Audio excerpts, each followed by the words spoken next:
Assalamualaikum warahmatullahi wabarakatuh. Sahabat yang dicintai Allah, para ulama membagi tanda akhir zaman menjadi dua, yaitu tanda-tanda kecil atau sugro dan tanda-tanda besar atau kubro. Allah Subhanahu wa Ta'ala mendatangkan tanda-tanda kecil lebih dulu dalam jumlah yang sangat banyak, agar umat manusia punya cukup waktu untuk merenung dan bertaubat sebelum datangnya tanda-tanda besar. Banyak yang berpendapat bahwa saat ini kita telah berada di ambang tanda-tanda besar akhir zaman, karena sudah banyak bermunculan tanda-tanda kecil, sebagaimana yang pernah digambarkan oleh Nabi SAW.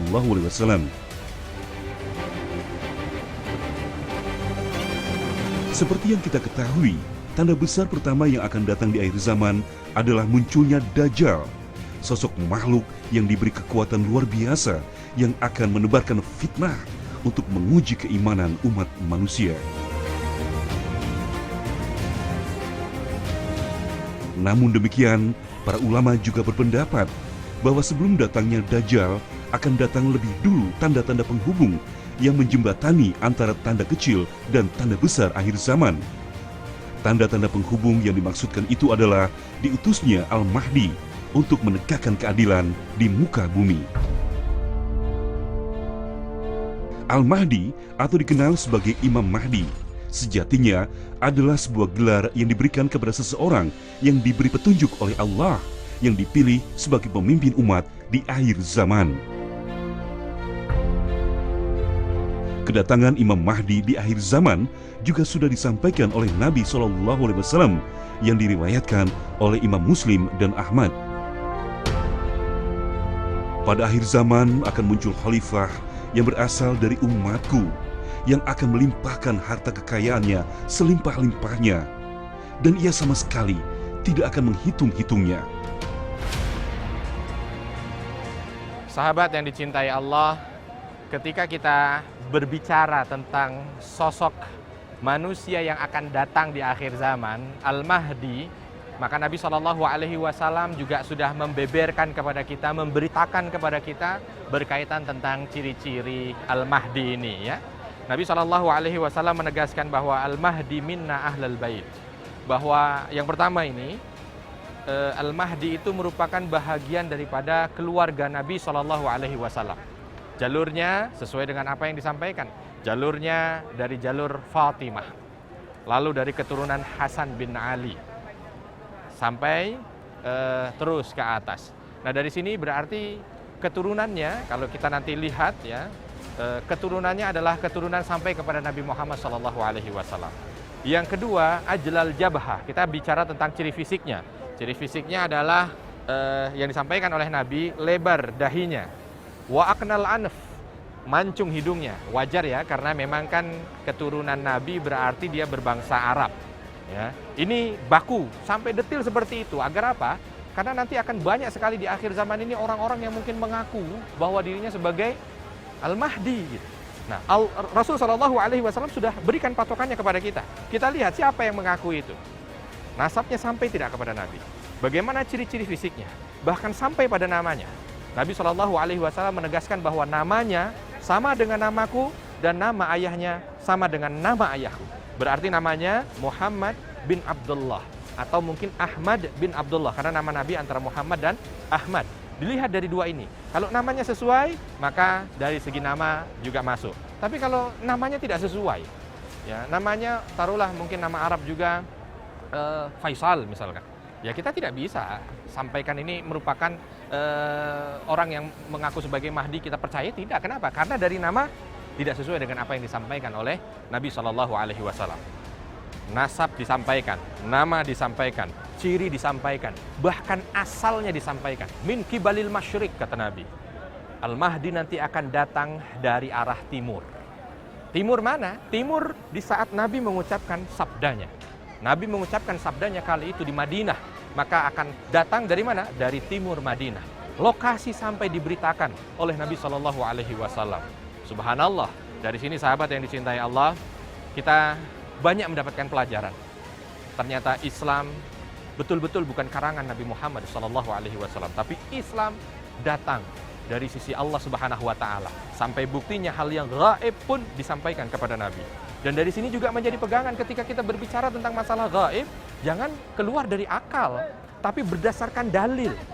Jangan dikiaskan dengan sesuatu yang mungkin ada kaitannya dengan logika, bukan, tapi kita berbicara dengan dalil.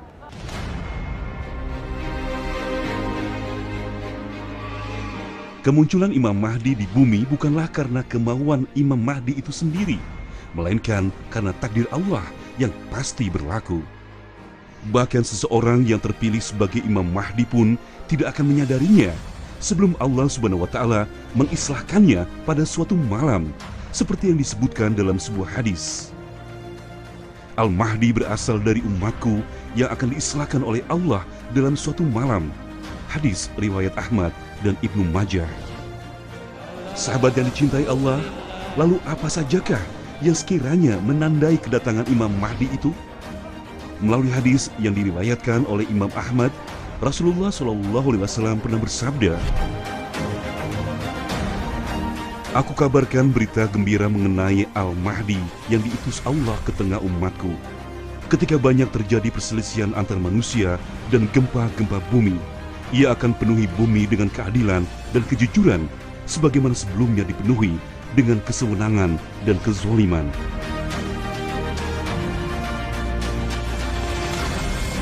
Imam Mahdi akan datang setelah terjadinya perselisihan yang berkepanjangan akibat dari kematian salah seorang pemimpin dunia. Beliau akan dibaiat di hadapan Ka'bah sebelum memimpin umat muslim menegakkan keadilan dan menjadi khalifah di akhir zaman. Dalam riwayat lain juga dikisahkan bahwa Imam Mahdi akan datang ketika dunia hanya diisi oleh dua golongan saja, yaitu golongan penindas atau mustakbarin dan golongan tertindas atau mustad'afin, di mana para penindas telah menggunakan kekuatan uang, jabatan, dan juga pengaruhnya untuk menguasai serta merampas hak orang-orang kecil yang tertindas. Disebutkan pula bahwa ketika itu orang-orang yang soleh akan menjadi sangat soleh dan orang-orang jahat menjadi sangat jahat.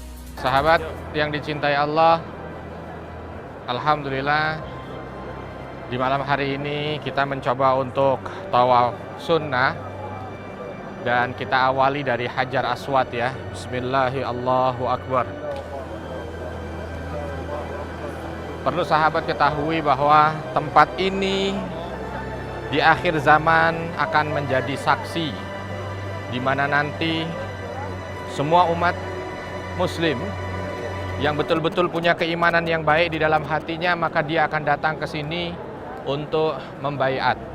Siapa yang dibaiat? Al-Mahdi. Karena dalam hadis sahih diriwayatkan bahwa Nabi SAW mengabarkan kepada kita nanti Al-Mahdi itu akan dibaiat di Ka'bah antara Hajar Aswad dan Makam Ibrahim ya. Lokasinya pas ada di sini. Sekarang rame orang sedang tawaf yang ada di seputaran sini.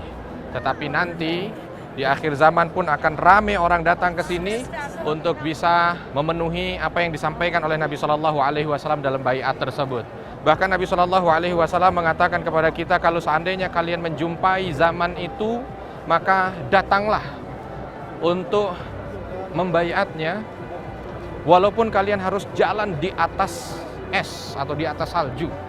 Dan waktu itu akan datang, pasti akan datang. Yang menjadi pertanyaan adalah di saat datang waktu itu kita berada pada kelompok mana? Pada kelompok yang diberikan kekuatan oleh Allah untuk bersama dengannya, ataukah kita justru menjadi musuhnya? Nah, itu yang harus sama-sama menjadi perhatian kita bersama saat ini. Bukan besok, bukan yang telah lalu, tapi sekarang. Kalau ternyata kejadian yang disampaikan oleh Nabi SAW, dan ini bukan ramalan, pasti akan terjadi. Saat itu terjadi, kita pada posisi yang mana? Alangkah bahagianya ketika kita berada pada posisi orang yang bersama dengan Al-Mahdi. Tapi alangkah sedihnya kalau seandainya kita saat itu justru ditolak oleh Al-Mahdi untuk bisa bergabung dengan pasukannya di bawah panji hitamnya. Sahabat yang dicintai Allah, ada satu kata kunci yang disampaikan oleh Nabi, bahwa umat Islam yang nanti akan bersama dengan pasukan Al-Mahdi dan mendukungnya itu adalah zahirina 'alal haqq. Dia betul-betul berada pada kebenaran yang hakiki, berada pada rule yang benar dalam agama ini. Maka mari kita coba dalam keseharian kita berada dalam jalur yang benar dalam agama ini. Lakukanlah apa yang Allah perintahkan dan jauhi apa yang Allah larang.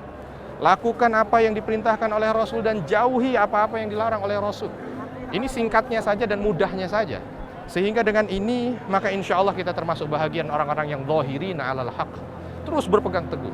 Bagi kita yang saat ini mungkin belum tahu banyak tentang agama ini, saatnya itu menjadi motivasi bagi kita untuk benar-benar mampu mendekatkan diri kita kepada Allah melalui ilmu yang sudah disampaikan oleh Allah dan Rasul-Nya kepada kita. Sehingga ketika datang zaman itu, kita tidak pada posisi abu-abu atau nauzubillah min dzalik posisi munafik yang tidak diterima untuk bisa menjadi pasukan terbaik kala itu. Sahabat yang dicintai Allah, dari tempat ini yang akan menjadi saksi sejarah kejadian akhir zaman, saya memotivasi diri saya pribadi dan kita bersama, mari kita menjadi muslim-muslim sejati yang mampu untuk menjadi hamba Allah yang hakiki, sehingga nanti di akhir zaman kita mampu menjadi bahagian orang-orang istimewa yang Allah pilih untuk menjadi orang terbaik di saat itu. Dan inilah poros surga.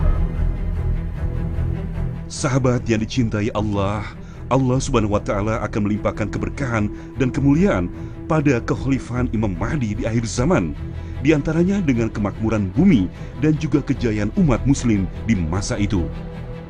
Seperti sabda Rasulullah SAW yang diriwayatkan oleh Al-Hakim, muncul di akhir umatku Al-Mahdi, Allah menyiramnya hujan sehingga bumi mengeluarkan tanamannya. Ia membagi harta secara merata. Binatang ternak semakin banyak. Umat pun menjadi besar. Ia hidup selama 7 tahun atau 8 tahun. Disebutkan pula dari Abu Sa'id Al-Khudri radhiyallahu anhu bahwa Rasulullah SAW bersabda, akan ada pada umatku Al-Mahdi. Jika masanya pendek, ia memerintah selama 7 tahun. Jika tidak, maka 9 tahun. Pada masa itu, umatku akan mendapatkan kenikmatan yang belum pernah mereka rasakan sebelumnya. Mereka akan memperoleh banyak makanan dan mereka tidak akan menyimpannya. Pada saat itu, harta begitu melimpah.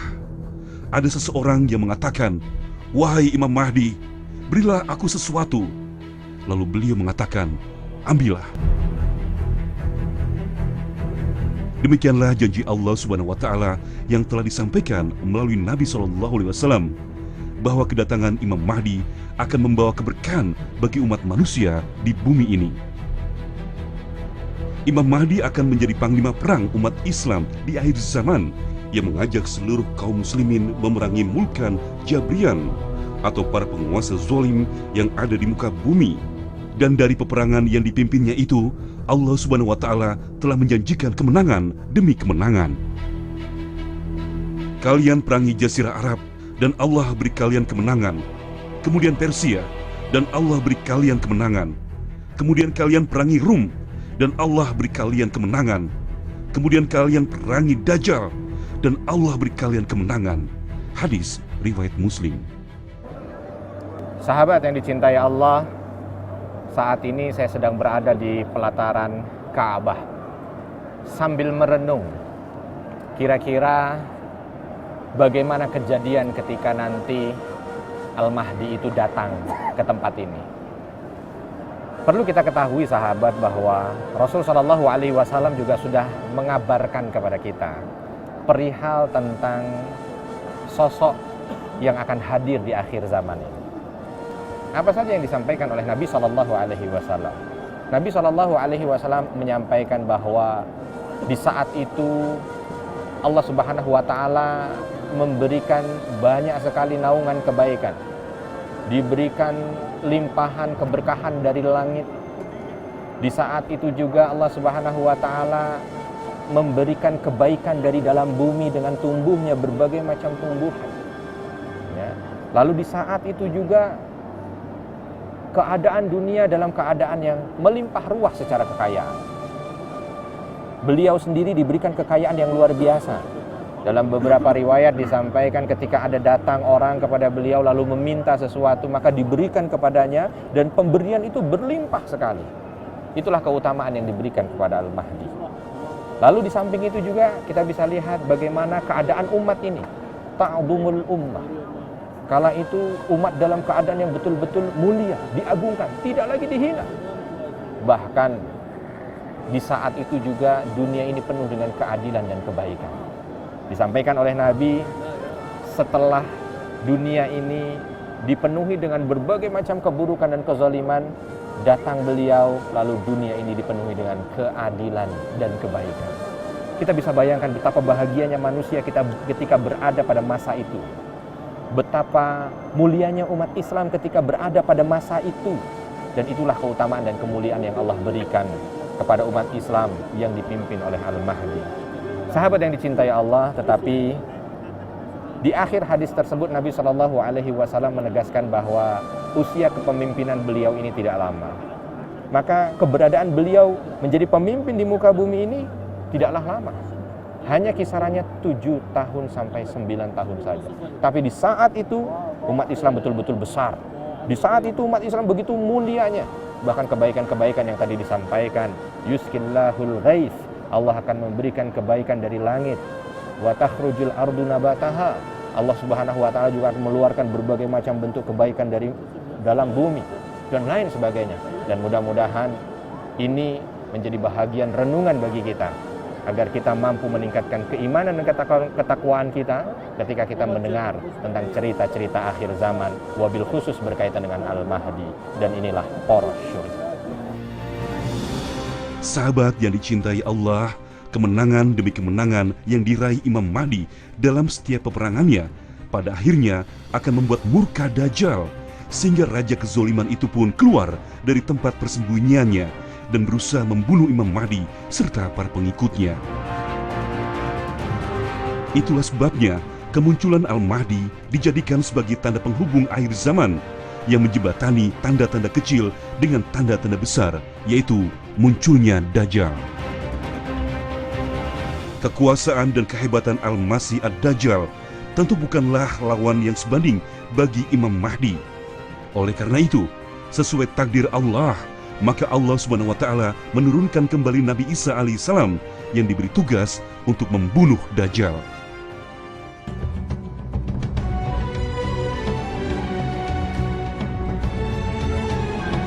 Sahabat yang dicintai Allah, hadis-hadis yang mengisahkan kemunculan Imam Mahdi di akhir zaman adalah hadis yang mutawatir.